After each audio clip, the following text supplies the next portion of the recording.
Bonjour à tous et à toutes. Aujourd'hui, ça va être une vidéo un peu plus parlotte que d'habitude. Alors, avant toute chose, sachez que je fais cette vidéo pour les personnes qui seront dans mon cas, qui ont été dans mon cas, ou qui sont actuellement dans mon cas, qui ont un gros coup de mou, qui sont vraiment genre au plus bas, entre guillemets, pour qu'ils sachent et qu'elles sachent que qu'ils et elles ne sont pas seules, en fait, qu'on est un peu tous possiblement passés par cette étape-là, pour, voilà, pour aider en fait les personnes qui ont besoin d'être aidées. Je suis pas là pour que vous me plaigniez, je suis pas là pour que vous me donniez des conseils ou quoi que ce soit. Vous êtes libre évidemment d'écrire en commentaire des choses qui vous sont arrivées, des choses qui peuvent aider d'autres personnes. Je vous demanderai juste de ne pas être négatif en commentaire ou insultant ou quoi que ce soit. En général, je sais que vous ne l'êtes pas, donc, mais s'il y a des personnes qui passent par là et qui ne me connaissent pas, voilà, je vous demanderai de vous respecter les uns les autres. Et moi, cette vidéo, je la fais pas pour être sur moi. C'est vraiment voilà, pour vous expliquer pourquoi j'étais pas là et pour vous aider si vous êtes un peu dans le même cas que moi. Je pense qu'avec la Covid, on est nombreux à pas forcément avoir le moral. C'est compliqué, c'est difficile depuis plus d'un an maintenant. Et voilà, j'avais envie de faire vraiment cette vidéo plutôt pour ça. Donc je vous invite, si vous avez envie de continuer et de regarder, et bien de vous installer, de mettre pause, d'aller vous faire un thé, un café, votre boisson préférée, ce que vous voulez, et de vous poser tranquillement avec moi. Je vais essayer de faire pas trop long non plus, et de pas trop m'éparpiller dans le sujet. Donc moi je vais vraiment vous expliquer ce qui s'est passé à mon niveau et comment je me suis sentie. Je sais qu'il y a des gens qui vont se reconnaître à certains points, d'autres moins, enfin... Mais voilà, j'espère que ça en aidera certains. Si ça peut aider au moins une personne parmi tout le monde, ce sera déjà ça. Donc, pour ceux qui ne me connaissent pas, je m'appelle Samantha. Ça fait 6 mois à peu près que j'ai pas fait de vidéo YouTube. Ça fait 6 mois, même plus, que je m'étais pas maquillée à ce point-là. Il m'est arrivé de temps en temps de mettre un peu de fond de teint ou du mascara, mais ça fait très longtemps que j'ai abandonné, que je me suis un peu laissé aller, on va dire. À la base, du coup, je fais des vidéos YouTube, je suis sur Instagram, je suis maquilleuse, je fais aussi de la vente dans une marque de cosmétiques, dans une enseigne de cosmétiques. Et depuis quelques mois, ça ne va pas super bien. Alors je vous avoue que depuis l'annonce du Covid, il y a un peu plus d'un an, ça a été un peu compliqué dans le sens où moi je suis une personne dont le cerveau fonctionne H24. Il va réfléchir pour tout, pour rien, en permanence. Et du coup, parfois ça devient un petit peu compliqué. Ça devient compliqué de dormir. Donc ça fait longtemps que j'ai pas bien dormi. Ces derniers temps ça va mieux, mais je vais vous expliquer pourquoi.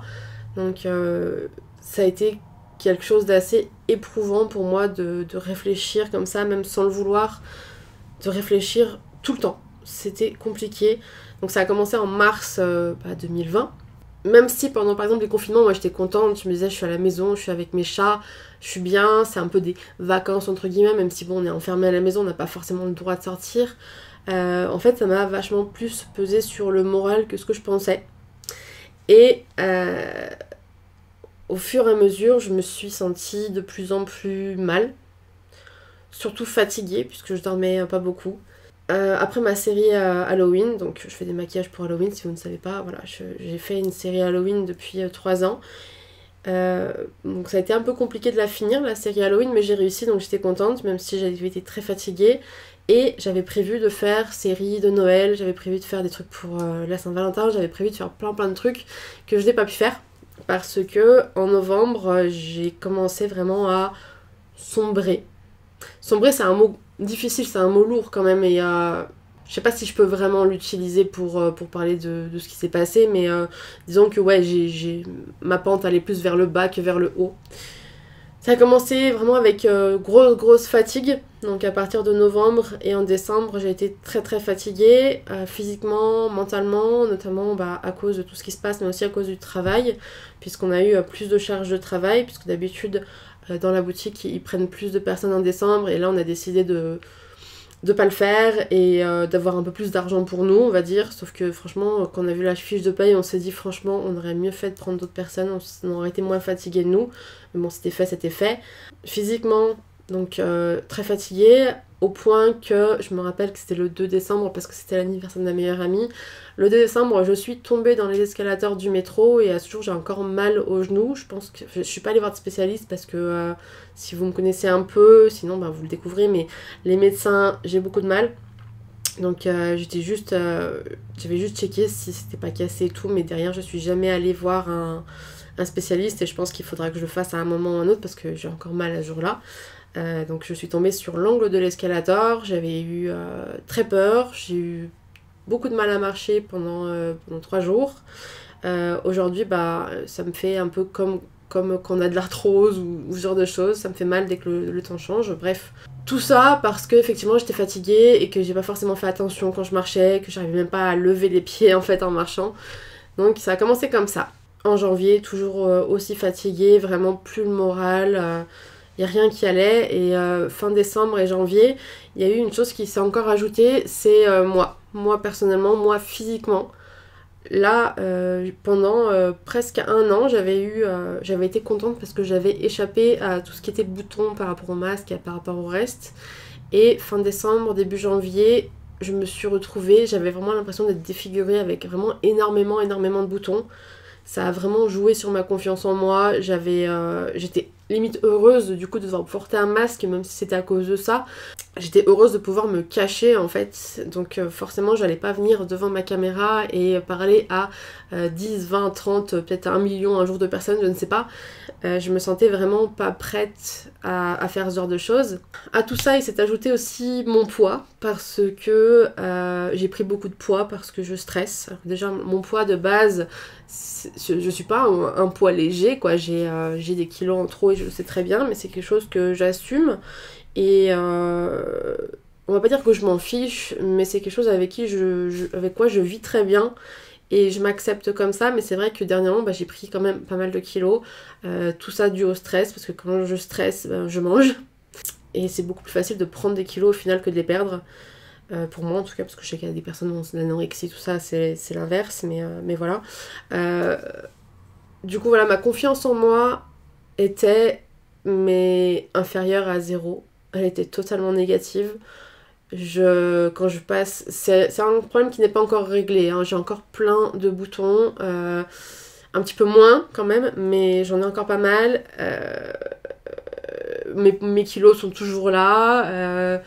C'est quelque chose sur lequel je travaille psychologiquement, mais j'avoue que le reste, je suis pas prête. Voilà, je suis pas prête, je suis toujours stressée, je suis toujours en train de manger. Je suis pas prête encore à perdre mes kilos. À chaque fois, je me dis, bon, là, on va arrêter de manger n'importe quoi et on va se mettre à manger des trucs plus meilleurs pour la santé. Et c'est pas encore le cas. J'espère que j'aurai le déclic et que ça va venir et que ça va m'aider à réguler tout ça. Mais pour l'instant, voilà, tout ça, c'est compliqué et ça fait du coup plusieurs mois que je travaille sur l'acceptation de ce mois actuel. Donc sachez que c'est ok, hein, c'est ok de grossir, c'est ok de maigrir, c'est ok d'avoir des boutons, c'est ok de pas forcément se sentir bien, c'est difficile mais c'est ok, c'est un gros travail à faire. On peut changer, si je le veux je peux changer, on peut tous changer, mais on peut aussi s'accepter. Donc il y a eu ça, sur lequel du coup je continue à travailler. Et après en février, donc j'étais arrêtée par rapport au travail pendant un petit moment. Parce que vraiment, j'étais épuisée et c'était compliqué. J'ai commencé à avoir la tête qui tournait. Il y a un vendredi après-midi où je me suis posée au travail et j'avais vraiment la tête qui tournait. Je comprenais pas pourquoi. J'avais mangé, j'étais assise, mais j'ai vraiment eu l'impression que j'allais faire un malaise. Et j'avais pas d'explication. Donc le lendemain matin, je suis partie pour aller au travail et ça tournait tellement que j'arrivais pas à marcher droit. Donc je suis rentrée chez moi, j'ai appelé le médecin, j'ai vu plusieurs médecins, du coup il y en a qui m'ont dit que j'étais juste fatiguée, qu'il fallait que je me repose.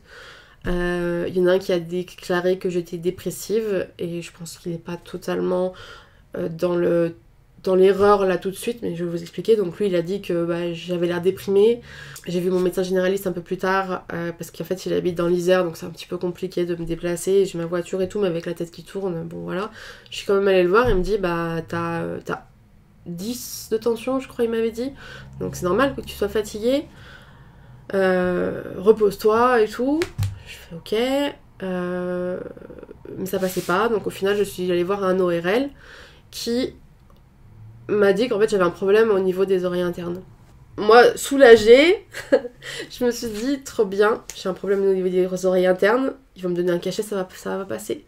Sauf que ça passait pas comme ça, donc il y a plusieurs problèmes à ce niveau-là, je suis pas assez qualifiée pour vous en parler. Moi, ce que je sais, c'est que j'avais un problème au niveau du capteur de l'oreille interne. Et en fait, quand on se déplace, quand on voit, la vision, ça marche effectivement avec les yeux, mais ça marche aussi avec l'oreille. Et je pense que c'est aussi par rapport à ça que du coup les personnes aveugles arrivent à se déplacer aussi bien qu'elles le font, quoi. Parce que ça nous aide à nous déplacer, ça nous aide à nous maintenir un équilibre. Et du coup j'ai dû aller voir un kiné. Pendant ces séances avec ce kiné là, c'est pas un kiné qui va vous tripoter, qui va vous mettre les muscles en place ou ce genre de choses. C'est un kiné qui va vous mettre quelque chose sur la tête et qui va vous faire défiler des images pour que ça se remette un petit peu en place. Et parfois ça donne la nausée, il y a plusieurs fois où on manque de tomber. C'est très long, c'est très frustrant pour moi, comme je vous dis, qui aime pas du tout aller chez les médecins, c'était très frustrant pour moi. Il fallait aussi que je recommence à vivre, donc au final on a aussi arrêté mon arrêt maladie pour que je recommence à vivre, pour que je puisse voir des choses, pour que je puisse me déplacer, pour que tout essaye de se remettre un petit peu en place. Donc c'est pas résolu à 100%, excusez-moi j'ai mon téléphone, voilà. Donc c'est pas résolu à 100% mais ça va mieux à ce niveau-là. Ce qui est drôle, entre guillemets, c'est que du coup j'ai été arrêtée pendant un mois. Un mois où je suis juste allée chez les docteurs, faire des courses de temps en temps parce qu'il faut bien se nourrir. Et je retourne au travail, une semaine après, ça me grattait de partout. J'étais en mode mais il se passe quoi? Ça me grattait de partout. Au niveau de mon front, je sais même pas comment vous décrire, mais en fait j'avais des milliers de boutons alors que du coup ma peau commençait à aller mieux. Et je me suis dit, mais il se passe quoi là? Et ça me grattait, mais partout. Et je dis à ma collègue, mais je crois que je suis en train de faire une crise d'urticaire, c'est pas possible, mais je comprends pas à quoi. J'ai rien mangé de particulier, j'ai rien fait de spécial, je sais pas. J'appelle ma mère, je lui explique, je lui dis, je suis en train un petit peu de flipper. Je lui demande d'appeler le médecin, et quand elle me voit, elle me dit, mais j'ai bien l'impression que t'as la varicelle. Donc moi j'étais là en mode what the fuck, parce que depuis que je suis petite elle m'a toujours dit que j'avais eu la varicelle quand elle était enceinte. Je lui dis mais j'ai jamais eu la varicelle. Elle me dit je sais pas. Je fais comment est-ce que tu peux pas savoir? Donc j'ai un peu culpabilisé mais c'était plus un jeu et en fait moi je pouvais pas concevoir d'avoir la varicelle à mon âge. J'étais en mode what the fuck. Donc le médecin arrive, donc de SOS médecin. Je lui explique, je lui dis ça me gratte. Je lui dis je sais pas si j'ai eu la varicelle, ma mère ne sait pas si j'ai eu la varicelle. J'étais un petit peu en train de craquer, de rigoler en pleurant en même temps parce que c'était encore une accumulation d'un truc. Et donc il me regarde un peu de partout et puis il fait ben ouais vous avez la varicelle. J'ai eu de la chance, on va dire, la chance. C'est que c'est passé assez vite, je crois peut-être en 10 jours. Les boutons se sont atténués, je m'attendais à avoir plusieurs poussées. J'ai demandé sur Instagram à des gens, j'ai regardé sur internet et tout parce que moi c'est quelque chose que je connaissais pas, la varicelle. Apparemment on pouvait avoir plusieurs poussées, surtout que si les poussées elles étaient pas trop virulentes au début, que après les marques ça mettait longtemps enfin les croûtes ça mettait longtemps à partir et tout. Et moi en plus à ce moment là j'avais décidé justement de reprendre les vidéos. Je m'étais dit ça commence à aller mieux, faut que je sois positive, faut que je recommence à vivre en fait. Mais bon, physiquement c'était pas possible. Donc j'ai attendu, j'étais là, je suis ok. C'est passé. Je me suis dit, attends un peu de voir s'il n'y a pas une deuxième poussée ou quoi que ce soit. C'est passé. J'ai pas de cicatrices sur le visage, j'ai 2 cicatrices en dessous de la poitrine parce que j'en ai eu pas mal sur la poitrine. Et bon, j'ai une forte poitrine puisque j'ai des kilos en trop. Du coup, bah, j'arrivais pas à vivre sans soutif, donc j'ai mis mon soutif et mon soutif a fait des marques. Dans mes tatouages, c'est un petit peu dommage, bref. En arrivé là, mais en fait, je vais tout avoir. On est en période de Covid, j'ai pas chopé la Covid, enfin, je pense que je l'ai chopé en février 2020, mais ça, c'est encore un autre sujet. Mais je chope de n'importe quoi, alors que je sors même pas de chez moi, je comprends pas ce qui se passe. Je veux dire, là, mes collègues, elles sont en mode, t'as vraiment un mauvais karma. Je fais, oui, mais pourquoi ? Pourquoi ? J'ai fait quoi pour mériter ça, en fait ? Donc je me suis quand même laissé le temps de me poser, de reprendre mes esprits. Dernièrement, dernier problème qui m'est arrivé, c'est que ma batterie est en panne de voiture. Et pour l'instant, vu que c'est mon oncle et son pote qui s'occupent de ma voiture, pour l'instant, ma batterie n'est pas changée. Et écoutez, pour l'instant, je touche du bois. Il n'y a rien eu de plus grave que ça. Mais mentalement, voilà, c'est difficile. Mentalement, là, j'étais vraiment... Moi, je suis quelqu'un de très positif dans la vie, on dirait pas, parce que je suis toujours en train de râler et tout, mais je suis quelqu'un de très positif. Et je passe mon temps à dire à tout le monde que il faut être positif dans la vie, parce que si vous êtes négatif, ça va attirer de la négativité. Donc, bon, je suis positive, mais je suis quand même assez réaliste. Hein, on va pas dire, voilà, je crois pas au Père Noël, ce genre de choses, donc je reste quand même dans le réalisme. Mais j'essaie toujours de me dire, on reste positif, ça ira mieux. Et vraiment, mon mantra, c'est, si tu passes une journée pourrie, ça ira mieux demain. Moi, dans ma tête, c'est, quand tu passes une nuit de sommeil, ça va mieux le lendemain matin, quand tu arrives à bien dormir et tout. Le truc, c'est que depuis un an, je n'arrive pas à dormir. Donc la dernière chose qui s'est passée, donc au milieu de tout ça, hein, c'est un petit peu déstructuré ce que je vous raconte, mais du coup, le médecin qui a déclaré que j'étais dépressive, que pour lui, je faisais une petite dépression, je pense qu'il avait pas totalement tort, parce que clairement, j'avais envie de pleurer pour rien, que bah oui, j'étais épuisée, que mon cerveau ne s'arrête jamais. Et du coup, il m'a filé des antidépresseurs, il m'a filé des calmants pour quand ça va vraiment pas. Moi à la base je suis pas trop pour ça. J'ai aucun jugement sur les personnes qui prennent des antidépresseurs, j'en ai déjà pris, j'ai déjà fait vraiment une grosse dépression où pendant un mois j'étais clouée au lit, où j'arrivais quand même à me sortir de mon lit pour me doucher, c'est la seule chose que je faisais. Faut voir le côté bénéfique là-dedans, c'est que j'avais perdu grave du poids. Mais voilà, donc couché pendant un mois, sous antidépresseurs, sous calmants, je faisais que dormir, donc c'est pas la même chose. Il y a différentes type de dépression, j'ai envie de dire, et ça encore une fois, c'est ok de prendre des antidépresseurs quand on en a besoin, c'est ok de prendre des calmants quand on en a besoin. Moi au jour d'aujourd'hui, j'ai encore mes antidépresseurs et mes calmants qui vont m'aider à canaliser un petit peu mon stress, qui vont m'aider à dormir, qui vont m'aider en fait à voir la vie un peu mieux que ce qu'elle est. Il y a aussi autre chose dans tout ça, c'est que quand j'ai été en arrêt maladie, j'ai beaucoup culpabilisé. J'ai beaucoup culpabilisé, mais ça c'est à chaque fois que je suis en arrêt maladie, hein, même si j'ai 42 fièvres et que je suis clouée au lit, j'ai culpabilisé d'abandonner mes collègues, de ne pas être là, de me dire je suis chez moi, je suis bien entre guillemets, enfin je culpabilise souvent à ce genre de choses, je culpabilise vis-à-vis de ma mère, vis-à-vis de tout le monde en fait. Ça j'ai envie de dire, c'est un conseil que je vous donne et que je ne sais pas encore faire. Il faut pas culpabiliser pour ça.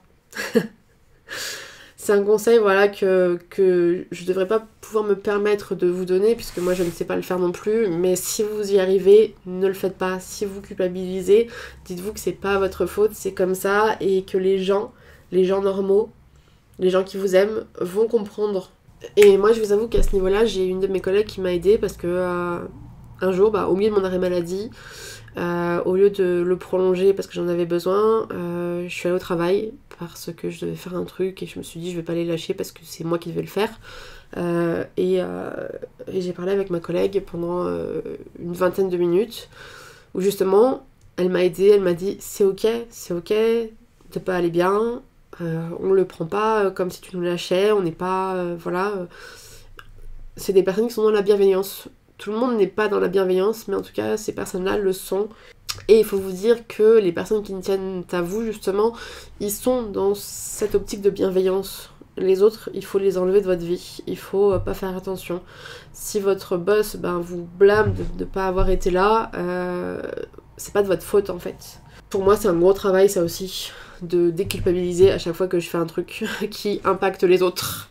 Vis-à-vis de ça, d'ailleurs, je rebondis là-dessus, c'est que pareil, moi par rapport à Instagram, et pourtant j'ai pas un grand compte, par rapport à YouTube, pareil, je culpabilisais de ne pas poster, je culpabilisais d'être absente, je culpabilisais de pas faire de vidéos, et en fait, ça aussi c'est ok. Instagram, c'est devenu, enfin les réseaux sociaux en général, c'est devenu tellement important pour tout le monde, dans le sens où, vous voyez, les gens vous montrent ce qu'ils ont envie de vous montrer, et vous montrent leur vie qui est belle. Ils vous montrent pas forcément la face cachée derrière. Et je trouve que c'est pas super cool. Enfin, je veux dire, c'est bien de voir du côté positif, c'est bien de voir des gens qui sont souriants tout le temps, ça donne la pêche et on se dit, si ça va bien chez eux. Moi, je vois ça du côté positif dans le sens où tout le monde peut y arriver. Mais c'est vrai que voilà, sur les réseaux sociaux, il y a beaucoup de faces cachées qu'on ne voit pas. Que ce soit par exemple pour les corps, hein, on voit beaucoup de filles super bien foutues ou de mecs super bien foutus. On voit pas forcément alors soit l'effort qu'il y a derrière, parce que peut-être que la meuf elle est super bien foutue effectivement. Là moi j'ai une copine que je connais depuis quelques années qui a un corps magnifique mais qui se trouve pas forcément au top pour elle, qui a fait de la chirurgie esthétique et quand je lui ai demandé en fait, parce que j'ai vu des changements, je lui ai dit mais qu'est-ce que t'as fait et tout, elle m'a dit ouais vas-y juge-moi. Moi je suis pas comme ça, je veux pas juger. Je lui ai dit mais non mais moi je suis super contente pour toi si t'arrives à t'accepter comme ça, c'est super bien en fait. Donc il y a trop de jugements comme ça voilà sur les réseaux sociaux, il y a trop de choses qu'on veut montrer alors qu'on va pas super bien parce que justement cette personne là elle a fait tout ce qu'il fallait physiquement, peut-être pas forcément pour les bonnes raisons. Elle se sent pas forcément tout de suite mieux comme ça va l'aider, mais c'est pas tout rose non plus malgré tout ce qu'elle montre sur les réseaux sociaux. Donc moi j'ai pris beaucoup de recul justement sur les réseaux sociaux et je pense que malgré que ça n'ait pas été mon choix de le faire, malgré le fait qu'au début j'ai culpabilisé de ne pas pouvoir poster, j'ai culpabilisé de ne pas pouvoir faire ma série de Noël, j'étais triste aussi de ne pas pouvoir la faire parce que j'avais prévu plein de trucs, j'avais prévu des make-up, j'avais prévu des vlogs, j'avais prévu plein de trucs, donc je me suis sentie frustrée en fait, mais ce temps que j'ai passé loin des réseaux sociaux ça m'a permis aussi de me dire stop, je me suis dit arrête, tu te mets trop de pression, à la base, oui, Instagram, Twitter, tout ce que vous voulez, ça vous permet par exemple pour le maquillage d'être reconnu par des marques, mais au final ça sert à quoi? À recevoir des produits gratuits et derrière à quand même vous rendre malade en fait parce que une marque vous aura pas pris. Moi je l'ai vécu ça aussi, je peux vous en parler rapidement si vous voulez. Il y a eu une période où je côtoyais des mauvaises personnes sur Instagram. Ces personnes c'était vraiment le challenge en permanence. C'était vraiment les personnes à vouloir écrire à toutes les marques pour être sur toutes les listes possibles, pour recevoir tous les produits possibles.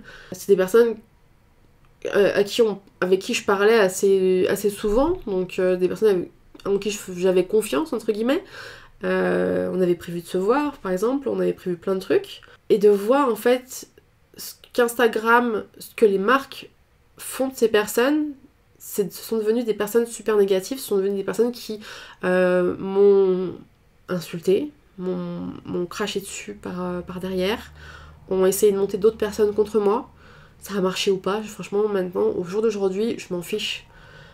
Ça m'a touchée à ce moment-là, parce que je fais pas confiance en énormément de gens et parfois c'est difficile, et quand tu dis que tu accordes la confiance à quelqu'un et qu'au final t'aurais pas dû, tu te dis que t'es vraiment le roi des cons aussi. Et ça encore une fois c'est ok de se tromper, c'est ok de faire confiance à la mauvaise personne, c'est ok de faire confiance, c'est ok de se ramasser la gueule, c'est ok, il y aura toujours quelqu'un pour soit te relever, soit toi tu seras assez fort pour te relever aussi. Mais voilà ce que ça a donné pour moi les réseaux sociaux pendant longtemps. Ça a donné des choses très négatives, ça a donné beaucoup de pression, ça a donné de belles rencontres aussi, mais voilà, beaucoup de pression, beaucoup de déception au moment où tu regardes ton nombre d'abonnés baisser. Là j'ai perdu genre peut-être 400 abonnés depuis que je poste plus, et c'est ok en fait. Je me suis dit mais peu importe en fait, j'ai ma vie à côté. Instagram pour moi c'est un plaisir, ça doit rester un plaisir, ça peut pas rester cette chose qui m'oppresse, ça peut pas rester le nombre de likes que je regarde chaque jour, savoir si j'ai moins de likes que la veille. Ça veut pas être de voir les gens qui se plaignent justement des likes. Je comprends qu'on puisse le faire, mais c'est tellement négatif et je l'ai fait moi aussi passer un temps. Et en fait j'ai envie de plus que ça, j'ai envie d'être épanouie dans ma vie et ces 6 mois là sans poster, ça m'a permis de tellement relativiser là-dessus. Ça m'a permis de me dire, je posterai quand j'aurai envie de poster. Alors oui, dans un sens, il faut que je sois un petit peu régulière, parce que si j'ai envie que ma communauté grandisse, il faut que je le sois. Mais si ma communauté grandit pas, en fait, c'est ok. J'ai des gens qui m'écrivent quasiment tous les jours pour savoir comment ça va et tout. Et je veux dire, est-ce que j'ai envie d'être quelqu'un d'autre? Est-ce que j'ai envie de plus? Est-ce que... Voilà, c'est toutes ces questions-là qui pendant 6 mois ont traversé mon esprit, m'ont dit mais faut que tu postes, faut que tu postes, faut que tu postes. Et en fait, non. En fait, non, il faut que je fasse ce qui me fait plaisir. Donc, vous verrez que sur ma chaîne YouTube, il y aura moins de maquillage parce qu'il y a des sujets qui sont plus importants pour moi que le maquillage. Peut-être que cette vidéo aura que 3 vues, hein, mais peut-être que j'aurai aidé une personne sur ces 3 vues. Mais voilà ce que j'ai envie de dire. J'ai envie de dire, arrêtez de vous mettre autant de pression sur les épaules, mais à tous les niveaux. Que ça soit professionnellement, que ce soit si vous êtes encore à l'école, que ce soit sur les réseaux sociaux. C'est ok d'avoir des périodes où ça va pas. Mais ce qui est encore plus ok, c'est de réussir à s'en sortir, de se donner les moyens de s'en sortir, de s'entourer, de pas forcément le faire tout seul. Si vous êtes assez fort pour le faire tout seul, franchement, faites-le. Moi, j'essaye beaucoup de faire les choses seule parce que, encore une fois, je culpabilise quand je mets les autres personnes autour de moi dans ma merde, entre guillemets. Mais j'ai de la chance d'avoir... j'ai peu de personnes autour de moi, mais j'ai de la chance de pouvoir leur faire confiance. Que ce soit en Chloé, que ce soit en ma maman, en ma tante, en mes oncles, en ma grand-mère. J'ai pas envie de leur impacter ça, mais je sais que si j'ai besoin, ils sont là. Donc voilà. Tout ça pour vous dire, la vie c'est pas forcément tout rose, c'est pas forcément tout noir, c'est pas forcément tout blanc. Ça peut être super cool comme ça peut être très compliqué. Il y a des personnes qui ont plus de chance que d'autres. Il y en a qui ont vraiment pas beaucoup de chance non plus et qui pourtant arrivent à s'en sortir. Voilà, c'est tout ce que j'ai envie de vous dire en fait, c'est que c'est ok de réussir, c'est ok de rater, c'est ok de réessayer, c'est ok de faire tout ce que vous pouvez pour vous épanouir. Hein, tant que ça n'impacte pas la liberté de quelqu'un d'autre ou le bien-être de quelqu'un d'autre, j'ai envie de dire, c'est ok de faire tout ce qu'on peut pour aller mieux. Voilà, je m'éparpille un petit peu, je suis un petit peu là sous l'émotion, donc je vais pas non plus continuer pendant 2 heures, cette vidéo va être assez longue déjà comme ça. Par rapport à moi, ce que vous verrez du coup dans YouTube, il y aura certainement moins de maquillage, donc si vous êtes là que pour le maquillage, ben je suis désolée, ça va changer. Il va y avoir des sujets qui comptent pour moi, comme pourquoi je suis devenue végétarienne par exemple, comme la cruauté animale, comme ce genre de choses, qui depuis quelques mois dans ma vie sont devenus vachement plus importants que le maquillage, que ma popularité sur les réseaux sociaux, que ce genre de choses. Mais ça c'est personnel. Si vous avez envie de vous concentrer sur votre Instagram, sur votre popularité sur internet, c'est ok aussi en fait. C'est juste que ça doit pas vous rendre malheureux, ça doit pas vous rendre malade. Il faut faire les choses qui permettent de nous épanouir tout simplement. Et voilà, donc dans cette vidéo, en fait j'espère que cette vidéo aura plus de vues que d'autres vidéos. J'espère que vous aurez regardé jusqu'ici, j'espère que ça vous aura parlé comme message, j'espère que surtout que ça vous aura aidé comme message. Moi je sais que du coup ma collègue m'a dit certaines choses de cette vidéo qui m'ont beaucoup aidé, que je vous ai retransmises, que c'était ok en fait de prendre soin de soi, que c'était ok de temps en temps, souvent, de se faire passer un petit peu avant les autres. Après c'est ok aussi d'être bienveillant envers les autres, mais c'est ok de se dire qu'aujourd'hui j'ai besoin de prendre soin de moi et de personne d'autre en fait. C'est ok de temps en temps d'être un petit peu égoïste. Je pense que personne ne vous en voudra. Et attention, je vous promets pas que ce sera facile, je vous promets pas que la vie est simple, je vous promets pas que vous allez vous aimer du jour au lendemain, je vous promets pas que vous aurez 10 000 abonnés en claquant des doigts, je vous promets pas le bonheur devant votre porte, hein. Ça peut être compliqué, ça peut être du travail, ça peut être long, mais juste baissez pas les bras, prenez soin de vous, prenez soin des gens autour de vous, entourez-vous bien et soyez courageux, soyez bienveillants, envers vous-même déjà, envers les autres. Je pense que c'est tout ce que j'avais à dire.